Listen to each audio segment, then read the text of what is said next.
ఇప్పుడు ఇవాళండి cancer cervix గురించి మాట్లాడుతున్నాము. క్యాన్సర్ సర్వీక్స్ నిజంగా ప్రివెంటబుల్ అండి. ఇది కరెక్ట్ టైంలో కనుక మనం ఇదివరకు రోజులు ఏం చెప్పేవాళ్ళంటే ప్యాప్స్ మీద తీయించుకోండి ఎవ్రీ ఇయర్ 35 years తర్వాత కంపల్సరీగా అని చెప్పేవాళ్ళం.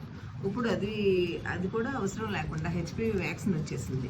హెచ్పివి వ్యాక్సిన్ వస్తే ఇంకా మనకు అసలు క్యాన్సర్ సర్వీసెస్ ఇంకా ఫ్యూచర్లో మనం చూడడం కూడా, క్యాన్సర్ సర్వైకల్ క్యాన్సర్స్ అవి చూడడం కూడా. సో అందుకని 14 years లోపు వాళ్ళకి 2 doses, 15 years తర్వాత వాళ్ళకి 3 doses కంపల్సరీగా బాయ్స్ అండ్ గర్ల్స్ ఇద్దరికి ఇచ్చేసేస్తే మనం అసలు ఇంకా ఫ్యూచర్లో సర్వైకల్ క్యాన్సర్స్ అసలు చూడం. కానీ ఇప్పుడు ఆల్రెడీ ఏజ్ వచ్చేసింది అనుకోండి, మెటర్నల్ సైడ్ కనుక ఎవరికైనా ఆల్రెడీ క్యాన్సర్ సర్వీక్స్తో కనుక బాధపడుతా అంటే అమ్మ కానీ అమ్మమ్మ కానీ అమ్మ సిస్టర్స్, పెద్దమ్మ, పిన్ని ఇలాంటి వాళ్ళు కనుక క్యాన్సర్ సర్వీక్స్ కనుక వచ్చిన ఆడపిల్లలకి డెఫినెట్గా ఇది కొంచెం ఎక్కువ స్క్రీనింగ్ టెస్ట్లు చేయాల్సి వస్తుంది. వాళ్ళకి కూడా వచ్చే ఛాన్సెస్ ఎక్కువ కాబట్టి.